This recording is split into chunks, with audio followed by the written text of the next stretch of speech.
Hi disciples, today we're going to start learning Chopin's Nocturne called Op.9 No.2, and the part we're learning sounds like this.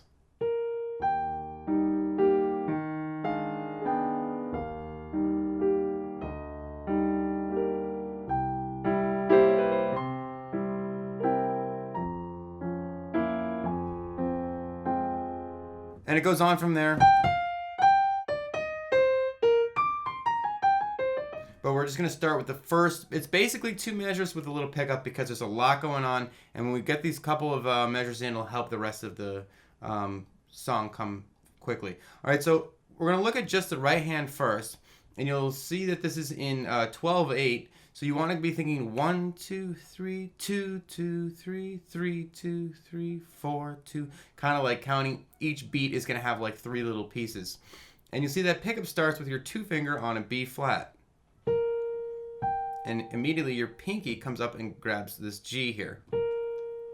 So you can think about this as like 4, 2, 3, 1, 2, 3, 1. And you'll see that next note is tied. So you're going to want to just say 1, 2, 3, 2, 2, 3. So that the 2, 3. So we're looking at basically the first measure, ignoring the pickup. The third note that's written turns into an F, and back up to that G. And then back to that F, and that's a dotted quarter note, so that's going to be 3 little pieces. So I'm going to show you the rest of the right hand, and I'm going to talk a little bit about the timing again in a second. The next note you have is an E flat. Okay, then you're going to jump back down and get another B here. And you're going to do another jump just like in the beginning, so keep that in mind. But let's take a look at that first measure one more time, plus the pickup. You've got that pickup. 4, 2, 3, 1, 2, 3, 2, 2, 3, 3, 2, 3, 4, 2, 3, 1, 2. All right, so now we're into that the second measure, the second full measure, and you've just come up and grabbed this G here, and you're gonna basically hold that for 2 little pieces. You see, you've got a quarter note. So 1, 2, 3. So this next part is a little bit tricky, but I'm going to show you without the trill, and we're going to come back and learn it later. So you're going to come down and you're going to get a C. Okay, so your C with your thumb, all right? And then you're going to jump up an octave with your pinky and get this C that's an octave higher. And then come down to a G with your 2 finger, and then a B flat with your 4 finger.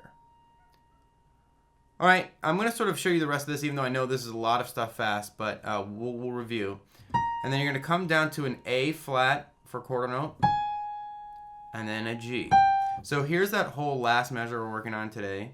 And here's the pickup before that. You've just gone into that G, C, C, G, B flat, A flat, G.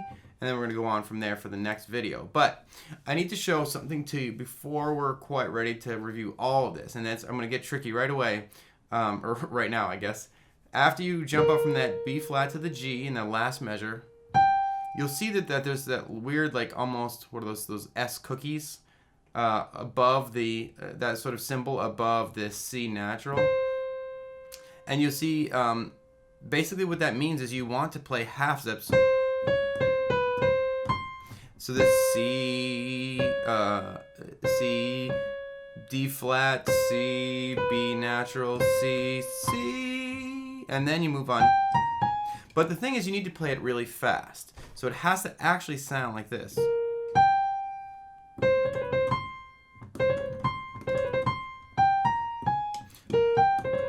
So the way you're going to be able to do that is you're going to play the C with your thumb, and you're right away going to go to this D flat with your 4 finger, and just run down with your 4 finger, then to a C with your 3 finger, a B with your 2 finger, and then hold on, and then back to that C with your thumb, and that's going to give you the range of your hand to spread out and get that octave. So here it is one more time: B flat, G, thumb on the C.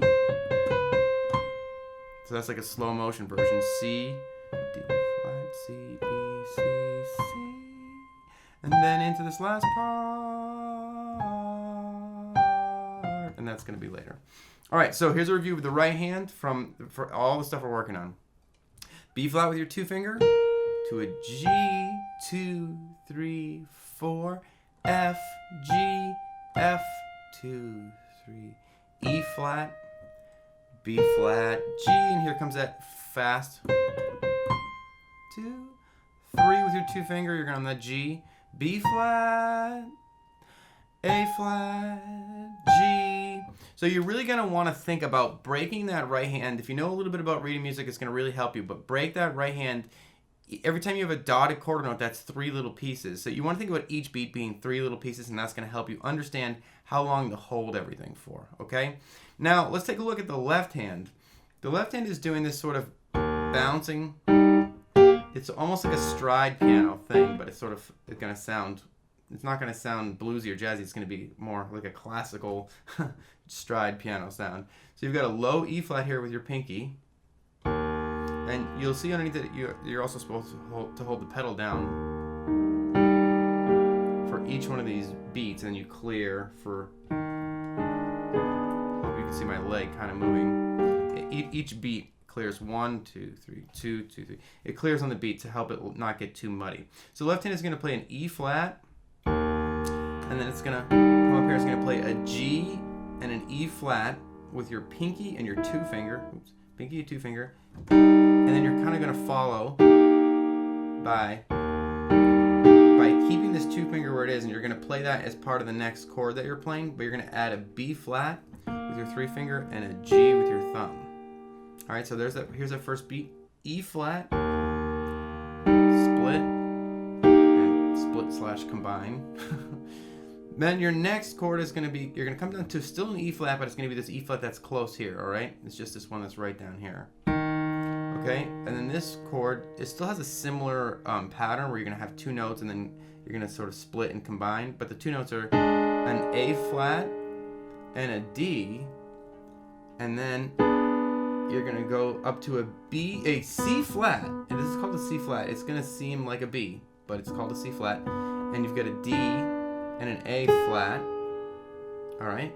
That's the second beat. And then you're going to go back down to that E, that low E that you did in the beginning, and the next chord is exactly like the first beat. You have the same split here, the G to the E flat, and then the combined with the B flat, E flat, and G. And then you're going to just bring the left hand down, and you're going to walk down. You were at that E flat before, now you're just walking down a half step to a D, and your right hand is going to, your left hand then jumps up and does the same chord progression that you did for the first and the second beat after that.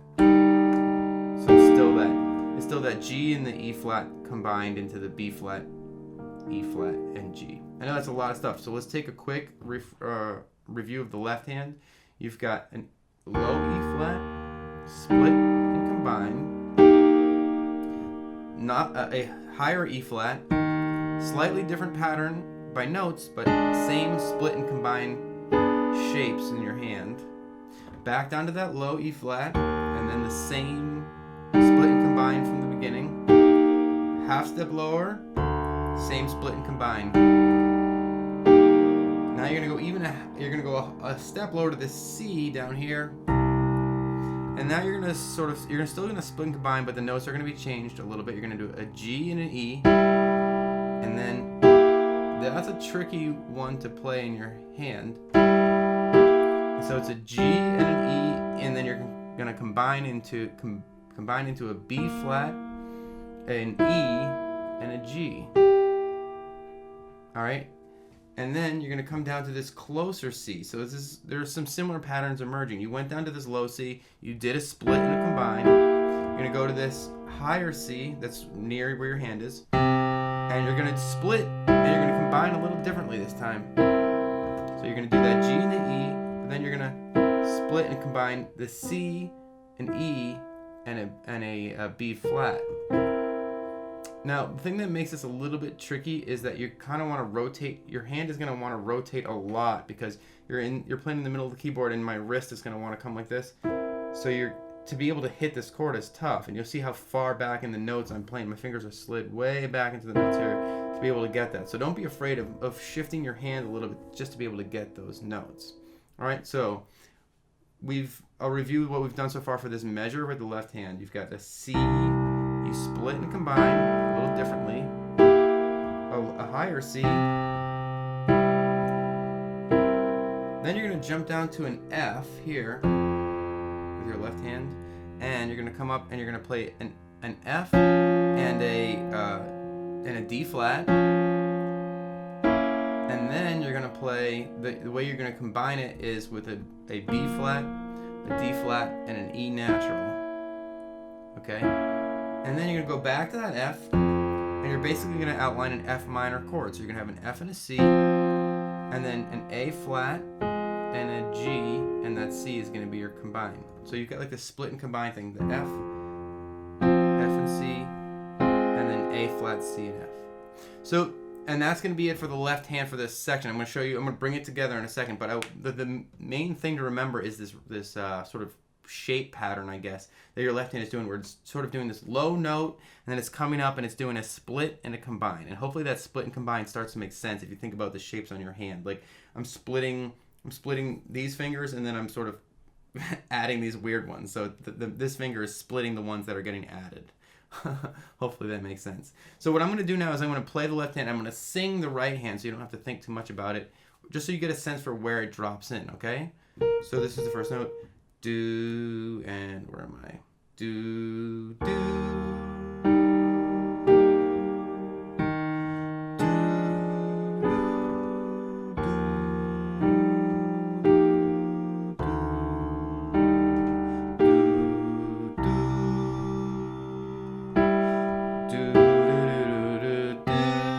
Slow version.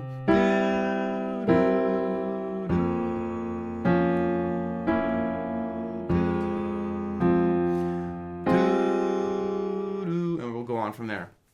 All right, so the last piece of advice I'm going to give you, and I'll sort of run through working these hands together really slowly, is to look at the sheet music and see where the notes line up with the notes. So the notes in the right hand, you want to look, what is that right above in the notes on the left hand, and that's going to really help you get a sense for where stuff drops in, where to play stuff relative to the each hand. Okay, so you've got right away, you've got this B flat that you're playing, and so that's by itself, and you come up to this G. But as soon as you hit that G, I hope you'll see that that's right above that low E flat that you play in your left hand. So as soon as you hit this G, you're hitting those at the same time.